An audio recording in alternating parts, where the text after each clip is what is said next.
ഇടതിനെ ഞങ്ങൾ മുക്കിലിരുത്തും, നടിയെ ഞങ്ങൾ നാട് കടത്തും, ശബരിമലയിലെ കൊള്ളക്കാരെ ജയിലിലടക്കും.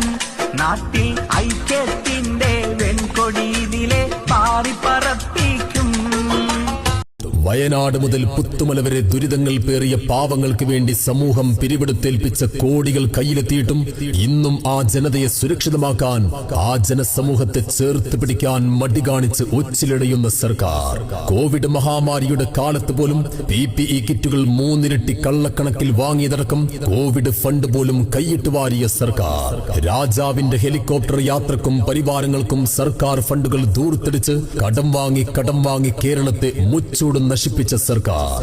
വോട്ട് കാലത്ത് മാത്രം മുളച്ചു പൊന്തിയ സർക്കാർ കിറ്റും പ്രഖ്യാപനങ്ങളിൽ മാത്രം ഒതുങ്ങിപ്പോയ വാഗ്ദാനങ്ങളുമായി കപട മുഖം മൂടികെട്ടിയ സർക്കാർ. നാടാകെ രാജാവിന്റെ ബോർഡ് വെക്കാനും മാധ്യമങ്ങളെ വിലക്കുവാങ്ങാനും കോടികൾ സർക്കാർ ഫണ്ടുകൾ വാരി വിതറുമ്പോൾ പാവം കർഷകരെയും ആശാ വർക്കർമാരെയും അങ്ങനെ സാധാരണക്കാരന്റെ അവകാശങ്ങൾ തടഞ്ഞുവെച്ച് ദൂർത്തടിക്കുന്ന സർക്കാർ. സർവ്വമതങ്ങളുടെയും വിശ്വാസങ്ങളെ തല്ലിക്കെടുത്താൻ വർഗീയതകൾ വെച്ച് വിളമ്പിയും സന്നിധാനത്ത് പോലും കവർച്ച നടത്തിയും പവിത്രമായ ശബരിമലയിലേക്ക് അമ്മണിമാരെ മലകയറ്റാൻ അകമ്പടി നൽകിയും വിശ്വാസങ്ങളെയും ആചാരങ്ങളെയും അനുഷ്ഠാനങ്ങളെയും തല്ലിക്കെടുത്തിയ സർക്കാർ.